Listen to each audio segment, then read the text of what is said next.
everyone, my name is Komal, your English teacher, and I welcome you all to part 1 of chapter 8, the sermon at Banaras. If you ask Komal ma'am, what is your favorite chapter in this book, then I will say this is my favorite chapter, the most favorite one. जैसा मैंने आपको बताया था The Ball poem में, right? कि वो मेरी favorite poem है. Similarly, ये chapter भी मेरा बहुत favorite chapter है, because this chapter it's not just a chapter, it's the philosophy of life, actual philosophy of life.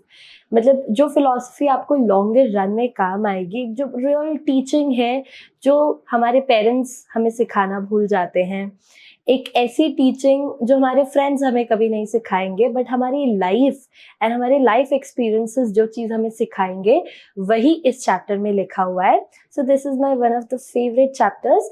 इसी पार्ट में हम पूरा चैप्टर कंप्लीट करने वाले हैं. बहुत शॉर्ट चैप्टर है. What all points are we going to read in this chapter?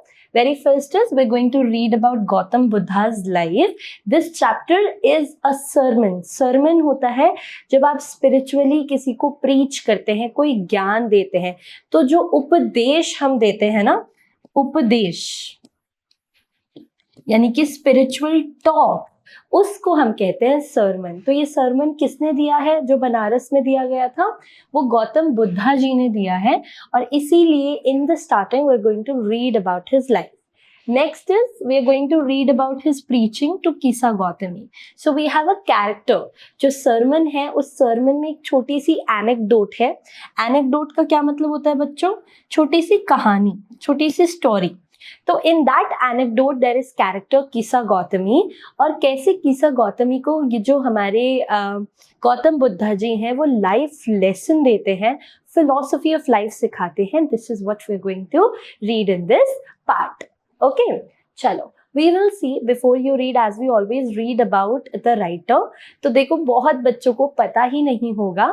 50% of the population, मैं गारंटी से कह सकती हूँ, पता ही नहीं होगा who is the writer of Sermon at Banaras. सबको लगता है गौतम बुद्धा. ऑफ कोर्स गौतम बुद्धा जी ने प्रीच किया है, लेकिन टेक्स्ट फॉर्म में उन्होंने सिर्फ बोला है. तो टेक्स्ट फॉर्म में उसको किसने कन्वर्ट किया? दैट वाज बेटी Renshaw. So this chapter is extracted from values and voices. ठीक है, एक बुक है values and voices, college reader है बेसिकली, और ये किसने लिखी है? बेटी रेनशॉ ने लिखी है. और उसमें से ही हमने एक छोटा सा एक्सट्रैक्ट लिया है, और उस एक्सट्रैक्ट में किसके बारे में गिवन है? Gautam Buddha and his preaching to Kisa Gautami, that is named as sermon at Benares. Now sermon is a religious lecture. In this chapter we will learn about a sermon given by Gautam Buddha, founder of Buddhism at Banaras. तो मैंने जैसे कि आपको बताया sermon क्या होता है? एक तरीके का religious lecture होता है, एक तरीके की spiritual talk होती है जो enlightened people यानी कि जो ज्ञानी लोग हैं वो अपने followers को देते हैं. एक तरीके से sermon उपदेश होता है, सत्संग कह सकते हो आप एक वे में, जिसके माध्यम से, जिसके मीडियम से these people, the enlightened people, the people who had already attained the enlightenment, they try to get their followers on the path of spirituality. और इस पे हम लोग जो sermon है वो किसने दिया है? गौतम बुद्धा ने. और गौतम बुद्धा कौन है? वैसे मुझे लगता है गौतम बुद्धा के बारे में बताना जरूरी नहीं है, but those people who don't know, Gautam Buddha is the founder of Buddhism. Buddhism एक religion है, बहुत बहुत ज़्यादा पॉपुलर रिलीजन है, एटलीस्ट ईस्टर्न कंट्रीज में. एंड ये जो रिलीजन है इसके फाउंडर कौन थे? Gautam Buddha. And the people who follow Buddhism, उनके लिए Gautam Buddha is the god. Okay, and Gautam Buddha himself was a very very popular saint, and अभी तक भी गौतम बुद्धा को हम सबसे ज़्यादा पॉपुलर सेंट के नाम से भी जानते हैं. ठीक है, एंड अब इस चैप्टर से पहले यू वुड फाइंड कि एक बहुत ही ज्यादा ब्रीफ इंट्रोडक्शन दिया गया है बुद्धा की लाइफ के बारे में. How from the royalty to the Buddha to the saint, कैसी उनकी जर्नी रही है. And his journey to become Buddha from Siddharth Gautam is also given in the text. यानी कि सरमन पढ़ने से पहले हम लोग ये पढ़ेंगे कैसे गौतम बुद्धा की लाइफ का इंट्रोडक्शन प्रॉपरली गिवन है इस चैप्टर में, कैसे वो एक royal king, royal prince say, he becomes a Buddha, a saint, a wanderer, a vagabond. This is what we're going to read. In this sermon, he talks about the ultimate destiny of humankind, that is death. और इस chapter में, इस sermon में basically वो हमें बताएंगे कि human की अल्टीमेट डेस्टिनी क्या है. हम ह्यूमंस को लगता है हम बहुत सारा पैसा इकट्ठा कर लें. We think we will build a big house, we will buy cars, we think of getting all the luxuries in our life, but what all we forget about is the ultimate destiny that has been written the day we were born. And what is that destiny? The destiny of death. That whatever or whichever or whoever person who has taken a birth on this earth will have to meet the ultimate destiny, and that destiny is the death, the ending of the world, the ending of the life. And this is what Buddha is talking about. Chapter शुरू करने से पहले हमेशा मैं तुम लोगों को theme, tone और सेटिंग पढ़ाती हूँ. इस चैप्टर की एज सच कुछ सेटिंग नहीं है, and it is not important also, so we will stick to only 2 points. हम लोग थीम पढ़ेंगे इस चैप्टर की. प्लीज इसको स्टार मार्क कर लेना. अगर तुम इसके इस थीम को आंसर्स लिखने में यूज करोगे तो you will gain very good marks. बहुत अच्छे मार्क्स आएंगे तुम लोगों के. सो प्लीज इसको स्टार मार्क कर लेना. And the second thing that we are going to read is the tone. हम ये दोनों चीजें कवर करेंगे. सबसे पहले थीम क्या है? The theme of a sermon at Banaras revolves around the universality of death and the path to spiritual enlightenment. सबसे पहले वो बात कर रहा है that how death is universal. Universal, it means be it a poor person or a rich person, a powerful person or not so powerful person, a black person or a white person, any human who exists in this world will have to meet the ultimate fate, and that is the death. The death will reach every house irrespective of the color, caste, creed, power, financial status of the human. Death is universal and nobody can stop death. Nobody can stop death. Death cannot be turned, death cannot be reversed. The loss is the ultimate truth of life. Through this story, Gautam Buddha and Kissa Gautami, the story of Gautam Buddha and Kissa Gautami, the lesson emphasizes that death is a natural part of life and that grieving over it only leads to more suffering. We will see how Gautam Buddha is going to teach Kissa Gautami that if you'll keep on lamenting, if you'll keep lamenting over the death of your loved ones, if you'll keep crying over the death of your loved ones, nothing is going to change. If you think that crying can get them back to you in your life, if you think just because you are lamenting, just because you're showing your grief that how much you love them is going to get them back, is going to revive them, is going to make them alive, then you are mistaken. Nothing is going to change. All that is going to happen is you're going to suffer yourself. You will never be able to walk on the path of spirituality if you're grieving over the death, because spirituality needs the acceptance of truth. And what is the ultimate truth of life? The ultimate truth of life is the death. And once you accept that death for yourself, for your loved ones, you will be able to walk on the path of spirituality really better than others. And this is what Kissa Gautami is being, she is going to learn all these things through a lesson that Buddha is going to teach her. Okay. Buddha teaches that peace and wisdom come from accepting the inevitability of the death and detaching oneself from the worldly attachments. As I just told you people now, Buddha is claiming that once you accept that death is inevitable, once you accept that death is the ultimate truth of life, once you accept that the death is the winner, the loss is the winner, and you are just mere pawns in the hands of the death, then the life will become better for you guys. It will become easy for you guys, and you have to detach yourself from the materialistic world. If you'll keep attaching yourself to the people around you, to the things that you own, to the house that you have, you will never be able to achieve the enlightenment. because enlightenment requires sacrifices. Enlightenment requires the adjustment, that you have to give up a lot of things in your life. Similarly, Buddha, he loved his horse the most. Buddha का जो ultimate sacrifice था वो उनका घर, उनकी royalty नहीं था. Buddha loved his horse so much that he could not do anything without him. But he sacrificed his horse also. He did not meet him. He did not ride on that horse, and he gave up his horse also so that he could attain enlightenment. So for enlightenment, for achieving nirvana, one really needs to detach himself or herself from all the materialistic things around and the possessions that he or she has. The chapter conveys a message of compassion, understanding, and the importance of overcoming personal sorrow through self-realization and spiritual growth. अब यहाँ पर इस chapter में हमें ये भी समझाया जा रहा है कि ये सारी चीजें इजीली अचीव करना पॉसिबल नहीं है. ये अपने आप को डिटैच करना, पर्सनल ग्रोथ करना, स्पिरिचुअल बनना, इन सब में हमें हेल्प कौन करता है? हमें ये सारी की सारी चीजें, who is going to help us? Our inner soul, our inner self, and also the spirituality that we have within.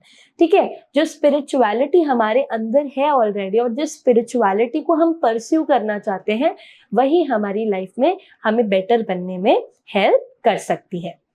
Okay, I hope theme सबको समझ में आई होगी. Let us move to the tone. Tone क्या है इस chapter की? The tone of a sermon at Banaras is calm, reflective and compassionate. देखो इस पूरे चैप्टर में there is no hustle and bustle. थोड़ा सा तुम देख सकते हो किसा गौतमी के साइड पे. She was worried about her son's, because her son is dead. The only person she had in her life, he is dead now. You can see what a beautiful picture of Buddha is. I'm a little distracted with this picture. Okay, so Kissa Gautami, she grieves over the death of her son. So she goes round and round to, she takes her son's body and she wants him to come back to life. But वो थोड़ा सा है. Otherwise पूरा का पूरा chapter is written in a very serene, very calm and composed tone. जिस तरीके की ये पिक्चर है ना, the way Buddha is very calm, very composed at this posture, and the way people are listening to him, he is preaching, ऐसा ही इस chapter का भी टोन है, इस चैप्टर का मूवमेंट है. It is very reflective. Reflective means introspection. मैंने पहले भी बताया है आपको रिफ्लेक्टिव का मतलब नाउ किस्सा गौतमी आफ्टर डूइंग समथिंग, वो साइड में रोड पे बैठ जाती है और वो ये सोचती है कि जो उसने किया क्या वो सही था या वो गलत था. एंड अल्टीमेटली शी कंक्लूड्स जो उसने किया वो बहुत ही सेल्फिश था, वो बहुत ही ज्यादा गलत था. So this is why the tone, there is a tone of reflection also in this chapter. She is introspecting her actions and compassionate. Ultimately she becomes compassion. We see her compassion for her child in the starting, Buddha's compassion for enlightenment. So there is compassion, love, care all around in this chapter. It carries a soothing and philosophical quality as it gently guides the reader toward the understanding of the deeper truths of life and death. We see this whole chapter has a very calming, very soothing, philosophical tone. As I tell you what philosophy is, the real life lessons. So this chapter is going to teach the readers along with Kissa Gautami that what is the ultimate truth and death, what is the ultimate truth of life and death. We're going to know that everyone is going to die, including you yourself. तुम भी मरने वाले हो, मैं भी मरने वाली हूँ, हमारे अराउंड जितने लोग हैं वो सब मरने वाले हैं. लेकिन उस फैक्ट को एक्सेप्ट करना, उससे डील करना, वो हमें कौन सिखा रहा है? ये चैप्टर सिखा रहा है. एंड जिसकी वजह से इस चैप्टर का टोन क्या है? फिलोसॉफिकल भी है. आई होप यहाँ तक समझ में आया होगा. Late us move. Buddha's words are delivered with empathy and serenity, aiming to comfort rather than preach, making the tone both wise and consoling. देखो मैं तुम्हें कह रही हूँ ना कि इस पिक्चर को देख के तुम्हें इसके टोन के बारे में समझ में आएगा कितना रिलैक्सिंग ये पिक्चर है. मतलब अगर आप इसको देखोगे तो आपका जो हार्ट जो इतना फ्लटर करता है, आपका माइंड जो इतने सारे थॉट सोचता रहता है, इस पिक्चर को देख के कहीं ना कहीं you will calm down, you will feel a little breeze around you और एकदम शांत तुम्हें फील होगा. सेव। तो ये चैप्टर सिर्फ बुद्धा सिर्फ प्रीच नहीं कर रहे हैं, बुद्धा सिर्फ सिखा नहीं रहे हैं, बुद्धा हमें काम डाउन भी कर रहे हैं और कहीं ना कहीं वो किस्सा गौतमी को कंसोल भी कर रहे हैं। ही इज ऑल्सो कंसोलिंग किस्सा गौतमी, ही इज टेकिंग किस्सा Gautami out of her extreme grief. वो जो इतना ज्यादा दुख में थी, दर्द में थी, किस गौतम बुद्धा उसको उस दर्द से भी निकाल रहे हैं। आई होप यहाँ तक समझ में आया होगा। अब फाइनली हम लोग पहले एक ब्रीफ इंट्रोडक्शन पढ़ेंगे गौतम बुद्धा के बारे में, एंड देन जैसे ही ये पार्ट है पूरा ही टेक्स्ट है ये, और उसके बाद आई थिंक यहाँ से हम लोग पढ़ने वाले हैं चैप्टर के बारे में। अभी मैं बता देती हूँ फ्रॉम हियर, फ्रॉम किस्सा गौतमी। सो this is all the part of text. कहीं से भी क्वेश्चन आ सकता है तो प्लीज इसको स्किप मत करना जब आप इनफैक्ट अपना चैप्टर भी रीड कर रहे हैं। So chapter is starting like this only, so make sure you read the whole chapter in the same way. चलो हम पढ़ते हैं। Gautam Buddha 563 BC to 483 BC began life as a prince named Siddharth Gautam in northern India. At 12 was sent away for schooling in the Hindu sacred scriptures, and 4 years later he returned home to marry a princess. देखो starting में हमें बताया गया है कि गौतम बुद्धा कोई जन्म से ही, like right from his birth, he was not a saint, he was not Buddha, he was basically a prince, a royal prince, and his name was Siddharth Gautama. जब वो नॉर्दर्न इंडिया में पैदा हुए थे, जब वो 12 साल के हुए तो उनको स्कूलिंग के लिए भेज दिया गया था। हिंदू सेक्रेट स्क्रिप्चर्स की पढ़ाई के लिए उनको बाहर भेज दिया गया। और जब 4 इयर्स के बाद, यानी कि जब वो 16 साल के थे, व्हेन ही टर्न्ड 16, और जब वो वापस घर आए तो उनकी शादी कराई दी गई किससे? To a princess. सेक्रेट का मतलब होता है होली, एंड स्क्रिप्चर्स का मतलब होता है रिलीजियस टेक्स्ट बुक्स। ठीक है। They had a son and lived for 10 years and befitted royalty. At about the age of 25, the prince, heretofore shielded from the sufferings of the world. अब देखो, अब वो आते हैं 16 साल की उम्र में, उनकी शादी हो जाती है, फिर वो 10 साल आराम से वहीं, ऑलमोस्ट 25 साल, 9-10 साल की वो एक रॉयल की तरह जीते हैं। उससे देखो, जब वो जी रहे थे, जब वो लाइक फ्रॉम एज 1 to 25, उनके महल का एक रूल था, उनको आज तक किसी भी सफरिंग के बारे में बताया नहीं गया था। He did not know about death. He did not know how people suffer. He did not know how people, get diseases. उनको कितना पेन होता है, कितने लोगों के पास खाने को नहीं है। तो आज तक गौतम बुद्धा को सफरिंग के बारे में कुछ नहीं पता था। उन्हें लगता था the world is a happy place to live in. World एक बहुत ही हैप्पी प्लेस है और हर कोई उनकी तरह ही जी रहा है। So he had this notion about the world. और उनका एक बेटा भी था, इनफैक्ट उनके 2 बच्चे थे, एक बेटा था और एक बेटी थी। बट अब यहाँ से देखो, बीफिटेड मतलब एकदम मैच्ड, एकदम परफेक्ट रॉयल्टी की तरह वो रहते थे। रॉयल्टी यानी कि पीपल ऑफ रॉयल ब्लड। हेयरटोफोर यानी कि इससे पहले, यानी कि अभी 25 साल की उम्र से पहले तक, आज तक उन्होंने दुख नहीं देखा था। उन्हें पता नहीं था पेन, सफरिंग, ग्रीफ, सैडनेस क्या होती है। ठीक है। He was guarded of everything. While out hunting, chanced upon a man, then an aged man, then a funeral procession, and finally a monk begging for alms. देखो यहाँ पर 4 चीजें हैं जो तुम्हें बहुत अच्छे से याद रखनी है कि जब वो हंटिंग के लिए बाहर गए तो सडनली उन्होंने देखा कि एक, सबसे पहली चीज उन्हें क्या दिखी कि एक सिक मैन था। Very first point is this. He found a sick man, then he found an aged man. फिर उन्हें क्या मिला? एक एजेड मैन मिला। देन उन्हें एक फ्यूनरल प्रोसेशन देखने को मिला। ठीक है। उन्होंने देखा किसी के लास्ट राइट्स हो रहे थे, किसी की अर्थी को उठा के लेके जाया जा रहा था। एंड फाइनली एक मंक दिखा उनको जो कि भीख मांग रहा था। एंड यहाँ पर अगर तुम चारों चीजों को देखोगे तो they are actually filled with the suffering and the pain. Sick, सबसे पहले एक सिक मैन, एक बीमार आदमी। दूसरा एक बहुत ओल्ड आदमी जो अपनी कोई भी चीज नहीं कर पा रहा था। तीसरी डेथ दिखी उन्हें, और चौथी गरीबी दिखी, उनको पावर्टी दिखी। एक पर्सन दिखा, एक मंक दिखा जो कि भीख मांग रहा था। ठीक है। So now due to this what happened, These sights so moved him that he at once went out into the world to seek enlightenment concerning the sorrows he had witnessed. उन 4 चीजों को देख के उन्हें ये तो समझ में आ गया that life is not about happiness. Life is all about the sadness. Look, we always crave for celebrations, the success, the achievements, and we keep working for them. But what do we really need to understand? That life is not about all these good things. If we see life is all about the suffering, the pain, the way we get over all these things, the way we suffer from all the pains and sadness that we have in our life. And Buddha understood that whatever he was doing till now, till 25 years of age, whatever he had been doing till 25 years of age was actually a complete lie. वो बिल्कुल झूठ था. अब उन्हें पता था कि उन्हें एक्चुअल एनलाइटनमेंट चाहिए. उनको पता करना है कि व्हाट इज लाइफ अबाउट, वो कहाँ से आए हैं, वो वापस कैसे जाएंगे. तो he started following a spiritual path and for that he gave up every single thing. He wandered for 7 years and finally sat down. वो 7 साल तक बस इधर उधर घूमते रहे.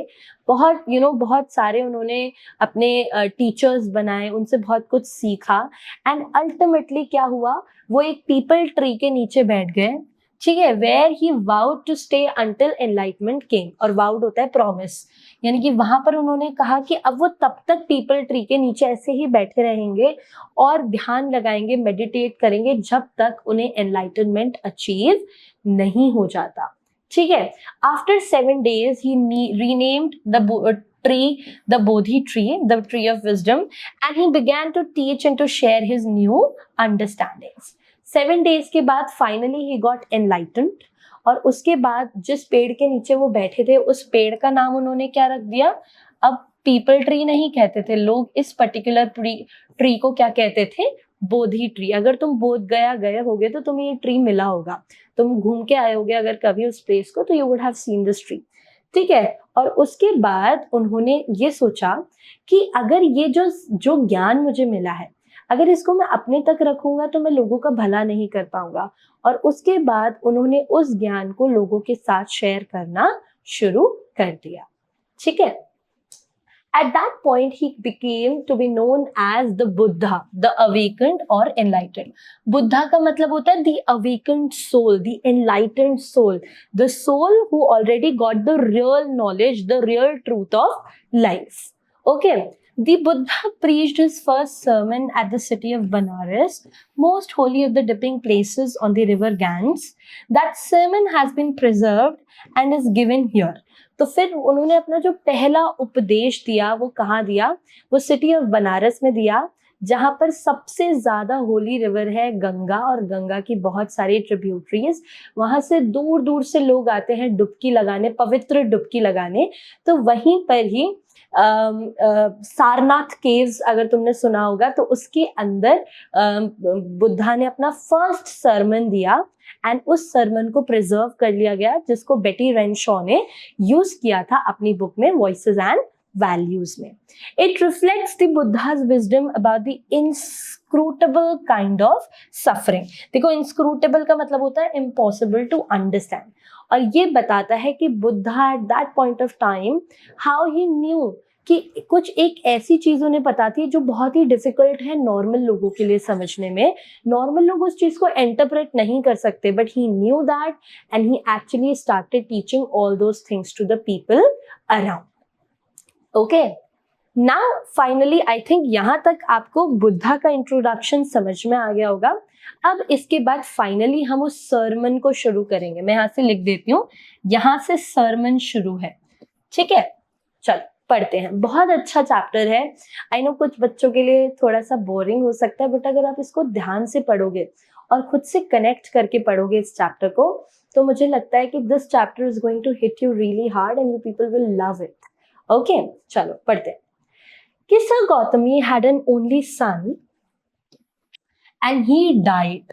In her grief, she carried the dead child to all her neighbors, asking them for medicine, and the people said, she has lost her senses, the boy is dead. ठीक है, grief यानी कि pain. तो किसा गौतमी का सिर्फ एक ही बेटा था और वो भी अब मर चुका है. So in the grief, in that extreme madness of losing someone really dear to you, Kisa Gautami takes the dead body of her son and goes to each and every house in her neighborhood to ask for a cure. She requests, she pleads, and she begs people that no matter what, you take everything that I have, just bring him back to life.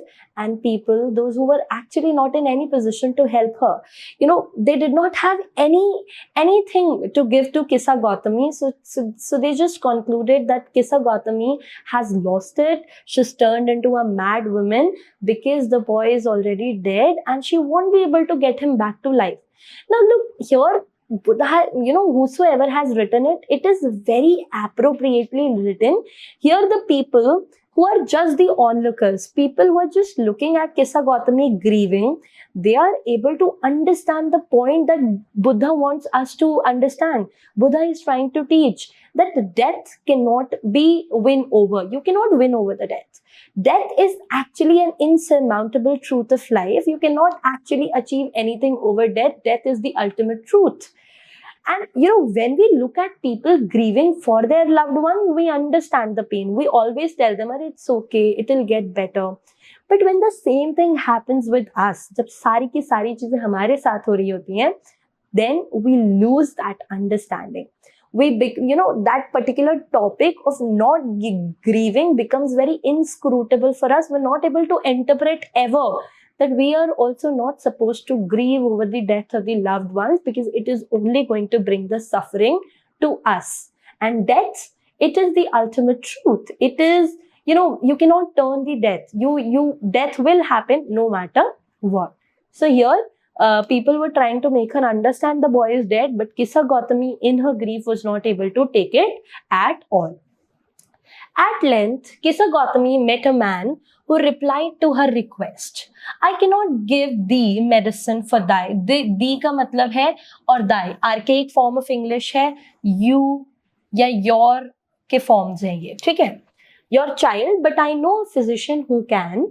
And the girl said, pray, tell me, sir, who is it? And the man replied, go to Shakya Muni, the Buddha.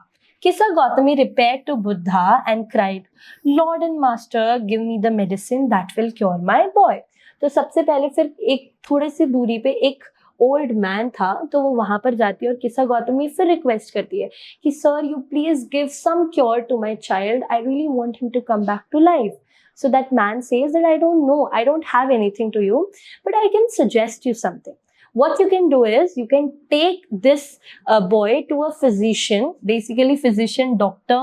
यहाँ पर बुद्धा तुम कह सकते हो, लोगों को उन्होंने cure किया था क्योंकि वो लोगों को सफरिंग के बारे में प्रीच करते थे, तो लोग उनको डॉक्टर कहते थे, मिराकुलस मैन कहते थे. तो उसने कहा कि वहां पर दूर एक पेड़ के नीचे एक फिजिशियन है, तुम उसके पास जा सकती हो और उसको क्या कह सकती हो, तुम अपनी प्रॉब्लम उन्हें बताओ.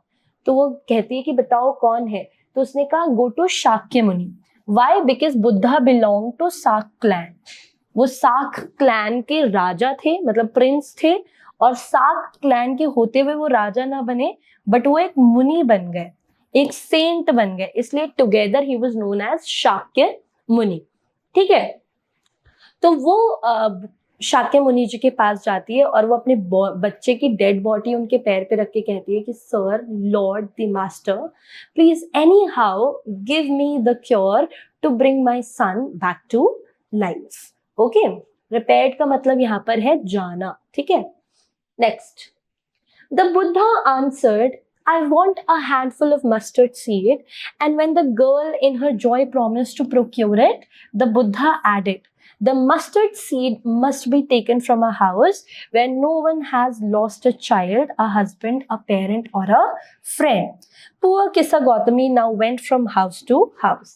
अब बुद्धा ने उसे कहा कि ठीक है, I will give you a solution. एक काम करो, मुट्ठी भर राई ले आओ, मस्टर्ड सीड ले आओ. अब किसा गौतमी को लगा अरे इतना आसान है, मस्टर्ड सीड तो मैं अभी जाके अपने घर से ले आती हूँ. And she jumped out of joy knowing that she will finally be able to get her son back to life. But Buddha added a condition.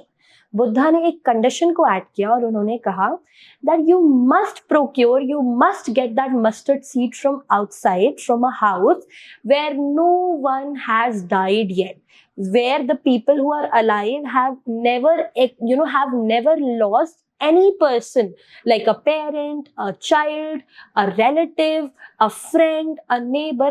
मतलब एक ऐसे घर से तुम्हें मस्टर्ड सीड लेके आने जिसने आज तक डेथ को एक्सपीरियंस ही नहीं किया है। अब देखो, किस्सा गौतमी को पता था कि ऐसा कोई भी घर नहीं होगा, लेकिन क्योंकि अभी वो इतनी ज्यादा ग्रीफ में थी कि उसका लॉजिक, उसका अंडरस्टैंडिंग, उसका mind was not working at all, and that is why अपने बच्चे को बचाने के लिए she wanted to do everything that she could. तो वो जाती है, हर घर में जाती है और हर घर में जाके बोलती है, and people, they were more than happy, they were more than ready to help her. They pitied her condition because she has gone totally mad and she wanted her son back to life anyhow. So what people did, people pitied her and said, here is mustard seed and take it. But when she asked, did a son, a daughter, a father or mother die in your family, they answered her, alas, the living are few, but the dead are many. Do not remind us of our deepest grief. And there was no house, but some beloved one had died in it. Now, so जाती है, सब उसकी, everyone was ready to help her with mustard seed. But whenever she would ask the question, क्या आज तक आपने कभी भी किसी की डेथ को एक्सपीरियंस किया? Your daughter, your parent, your mother, your father, your son, your friend, your relative. तो सब उसे यही आंसर करते that the alive, the people who are alive, they are very less in number. The people who are dead, they are too big. The number is too big. So वहां पर लोगों ने उसे यही कहा that do not remind us of our deepest grief. हमें हमारे deepest grief को याद मत दिलाओ, हमारे लव्ड वंस की याद मत दिलाओ जिनकी डेथ हो गई है.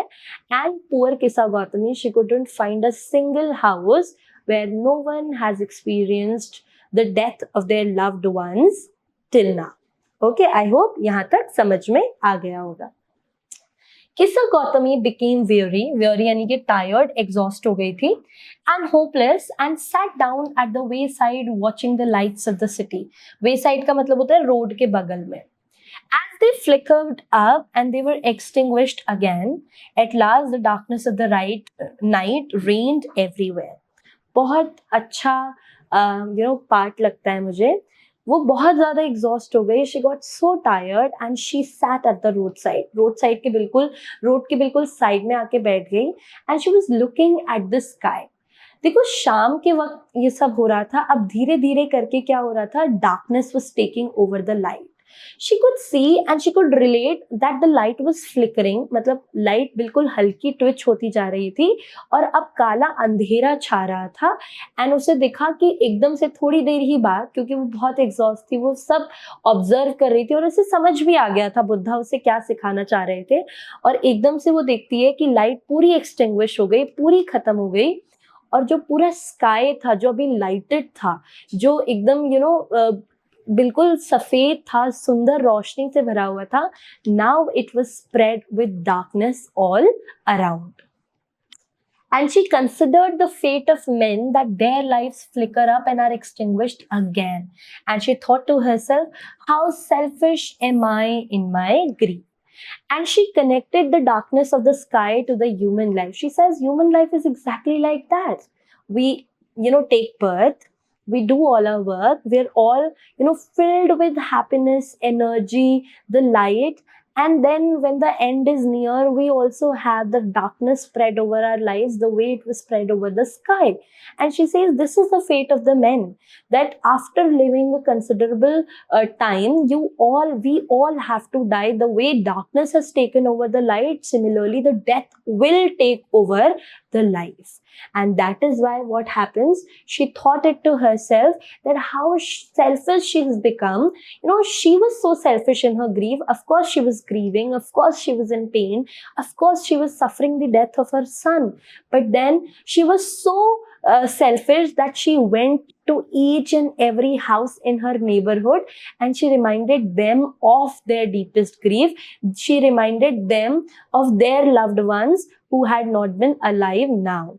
So you know she accepted, she understood. Buddha उसे यही सिखा रहे थे कि हमें ग्रीव नहीं करना, हमें लोगों को उनके दर्द के बारे में याद नहीं दिलाना. एंड पुअर किस्सा गौतमी ने सोचा कि वो बहुत ही ज्यादा उसने सेल्फिश एक्ट किया है कि उसने उन सारे लोगों को उनके दर्द के बारे में याद दिला दिया जो शायद उस दर्द को भूल गए थे. ठीक है. Death is common to all. बहुत अच्छे से याद रखना. अब ये प्रॉपरली ये सरमन है, मतलब अब बता रहे हैं हमें कि डेथ क्या है, ये फिलोसफिकल है पूरा. Death is common to all, yet in the valley of desolation there's a path that leads him to immortality who has surrendered all selfishness.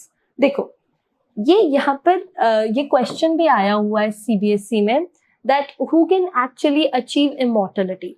तो यहाँ पर बुद्धा कह रहे हैं कि देखो, death is common to all, it is universal. If you think a rich person is not going to die और a fair person is not going to die, a person with power is not going to die, so this is not going to happen. The decision of death is very fair. The death is very fair to each and every person, and it is going to happen with everyone. Everyone is going to experience death.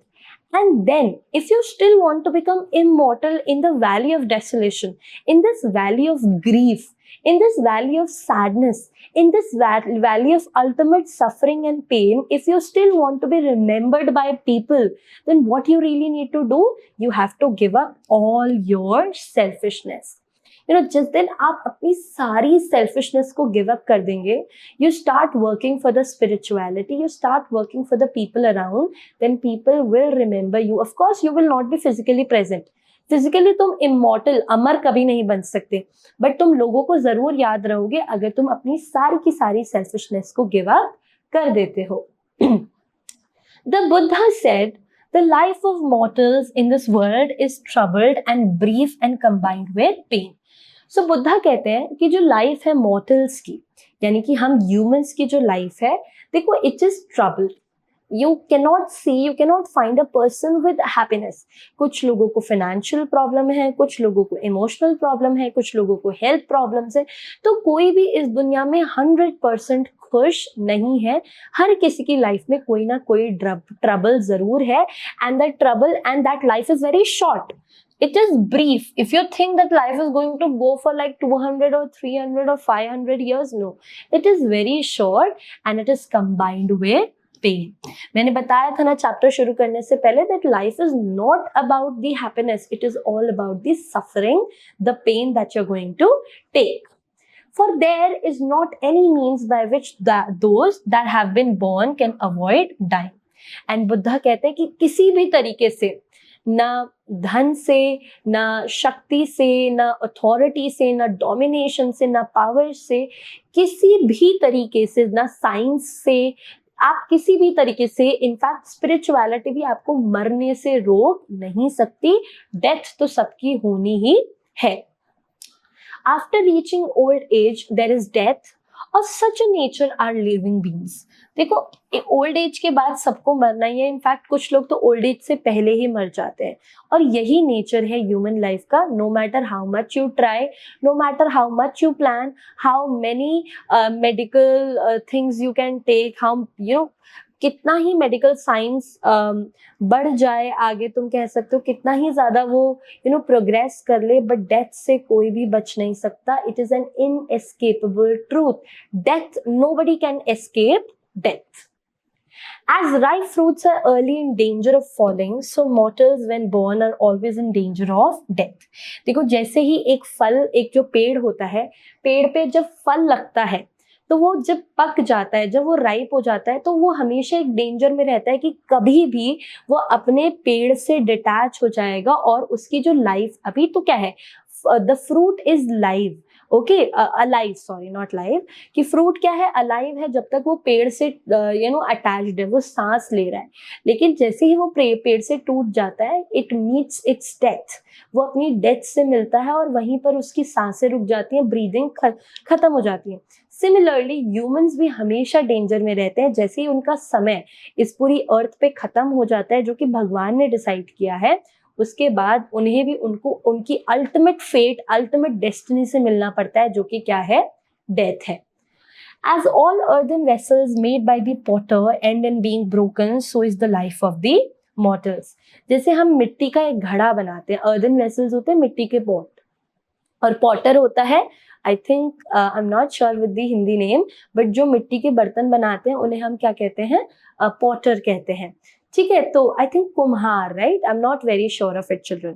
सो जैसे कि एक मिट्टी का बर्तन बनाता है एक Potter, तो वो पहले मिट्टी, अर्थ से ही मिट्टी लेता है, उसका पॉट बनाता है, और जब वो पॉट टूट जाता है तो उसी मिट्टी को तोड़ के वो वापस कहाँ मिला देता है, उसी अर्थ की सॉइल में मिला देता है. And that is how human fate is. We take the birth, we come from a particular place and we go back to that place only. सबको अपने ओरिजिनेशन पॉइंट पर वापस जाना होता है. जैसे एक राइप फ्रूट की डेथ होती है, एक अर्दन वेसल की डेथ होती है, तो ह्यूमन लाइफ्स का भी जो अल्टीमेट फेट है वो उनकी डेथ ही है.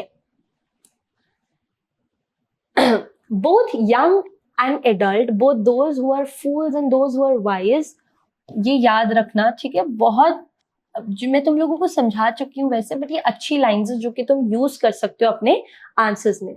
All fall into power of death, all are subjected to death. कोई एडल्ट हो, कोई यंग हो, कोई ओल्ड हो, कोई वाइज हो, कोई फुलिश हो, कोई बहुत इंटेलिजेंट हो, रिच हो, पावरफुल हो, सबकी डेथ होना निश्चित है. Nobody can escape death in life. Of those who overcome by death depart from life, a father cannot save son, nor kinsman their relationship. Kinsman होते हैं आपके relatives, आपके known people. एक बहुत अच्छे से बुद्धा ने बताया कि अगर आपको लगता है being a father you can save your sun from death, you can't do it. And being a relative you think that you can keep your acquaintances safe, you cannot you can keep them all safe और तुम उन्हें बचा सकते हो death से, तो ऐसा भी नहीं हो सकता है. you cannot actually save them from death. Death is going to reign over everything. Mark, while relatives are looking on and lamenting deeply, one by one, mortals are carried off like an ox that is led to the slaughter. Kitna, I mean, very painful, I would say, to me, and still very, very, very important for us to learn that, people will keep lamenting. But do you really think that, if I cry, let's say there's person X and there's person Y. This Y dies, but this X madly cries over the death of this Y. But do you really think the X's cries, the way this X is crying, is it going to bring the Y back ever in life? नहीं, कभी भी नहीं लेके आएगा. तो बुद्धा यही कह रहे हैं कि हमारे रिलेटिव्स रोते रहेंगे, जब जिसकी डेथ होती है हम रोते रहेंगे, लेकिन जैसे एक ऑक्स को, एक बुल को स्लॉटर हाउस में लेके जाके उसको मार दिया जाता है, वैसे ही हमारी फेट भी है. हमें भी जैसे ही हमारा टाइम खत्म होगा, वैसे ही हम भी we will also die in the slaughter house of the death and we will go I'm really sorry. We will go away from this earth. We will go away from this materialistic world. So, the world is afflicted with death and decay. Therefore, the wise do not grieve. अब यहाँ पर actual message Buddha दे रहे हैं कि देखो, world तो ऐसा ही है, जहाँ तुम देखोगे वहाँ डेथ हो रही है, एक्सपायरेशन हो रहे हैं, लोग मर रहे हैं. लेकिन जो वाइज है, जो एक्चुअली इंटेलिजेंट पर्सन है, वो कभी भी ग्रीव नहीं करता. रादर वो इस ट्रूथ को एक्सेप्ट करता है that world is filled with death and decay only. Okay, knowing the terms of the world, not from weeping not from grieving will anyone obtain peace of mind. देखो, afflict का मतलब होता है to cause pen, decay का मतलब die, और grieve का मतलब बहुत ज्यादा दुख मनाना. अब यहाँ पर बुद्धा कह रहे हैं कि आपके रोने से, आपके मातम मनाने से, लेमेंट करने से कुछ भी नहीं होने वाला. अगर आपको लग रहा है कि आप जिस पर्सन की डेथ हुई है उसको आप वापस ला सकते हैं, तो नहीं हो सकता. या आपको लगता है कि आपका दिमाग शांत हो जाएगा रोने से, आपको लगेगा कि हाँ आप यू विल फील पीसफुल, तो ऐसा भी नहीं होने वाला. Crying will never give you the peace of mind. On the contrary, his pain will be the greater and his body will suffer. तो जो person जो रो रहा है, जो the one who's crying over the death, that person will always suffer. That person will keep crying और उसी की body suffer होगी, उसी का mind का peace suffer होगा. He will make himself sick and pale, yet the dead are not saved by his lamentation. वो इंसान जो रो रहा है वो खुद की तबीयत खराब कर लेगा, वो डल हो जाएगा, उसकी एनर्जी लूज हो जाएगी, बट उसकी जो लेमेंटेशन है, उसका जो रोना है, वो कभी भी डेड इंसान को वापस लेके नहीं आ सकता. He who seeks peace should draw out the arrow of lamentation and complain and grief. अब देखो ये बहुत इंपॉर्टेंट है, ये लाइंस को प्लीज मार्क कर लो. बुद्धा कह रहे हैं those who really want to seek peace, those who really want peace in their life after the death of their loved ones, they should draw out the arrow of lamentation. यानी कि जो हमारे दिमाग में ये थॉट है कि रोना है, ग्रीफ करना है, कंप्लेन करना है, हमें ये सारी चीजें नहीं करनी चाहिए over the death of loved ones. We should not complain, we should not grieve, we should not lament over the death of the loved ones. He who has drawn out the arrow and has become composed, the one who does not lament, the one who does not complain, the one who does not cry over the death of loved ones, that kind of person will achieve the composed mindset. उस person का जो mind है वो calm हो जाएगा, वो person एक actually spiritually derived driven person बनेगा, और उस पर्सन का माइंड एकदम पीस, उसके माइंड को पीस मिल जाएगी.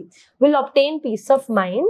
ही who has overcome all sorrows will become free from the sorrow and be blessed.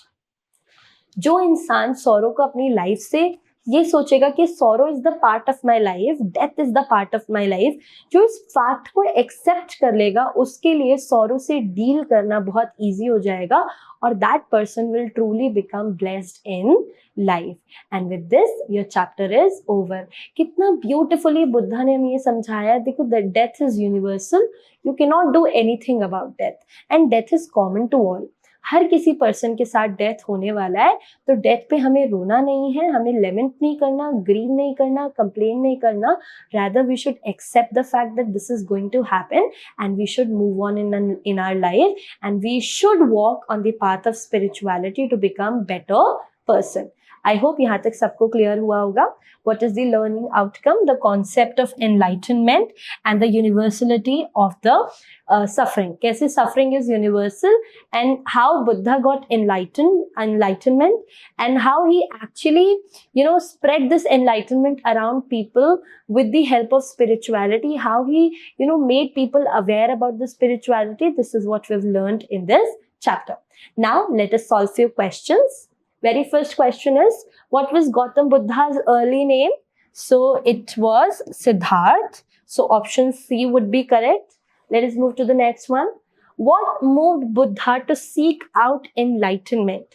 Buddha को किसने प्रेशराइज किया था, फोर्स किया था, परसुएट किया था कि उन्हें स्पिरिचुअलिटी चाहिए या उन्हें एनलाइटनमेंट के पाथ पे चलना चाहिए? So was there a sick man? Yes, there was a sick man, an aged man, a monk. So the answer would be all of the above. Okay. इसके अलावा भी क्या था? A funeral. ठीक है, किसी की अर्थी, किसी की अंतिम यात्रा जा रही थी. Next question. What did he name the tree where he got his enlightenment? उन्होंने उस ट्री का क्या नाम रखा? First option is the correct answer, Bodhi tree. Earlier it was a peepal tree.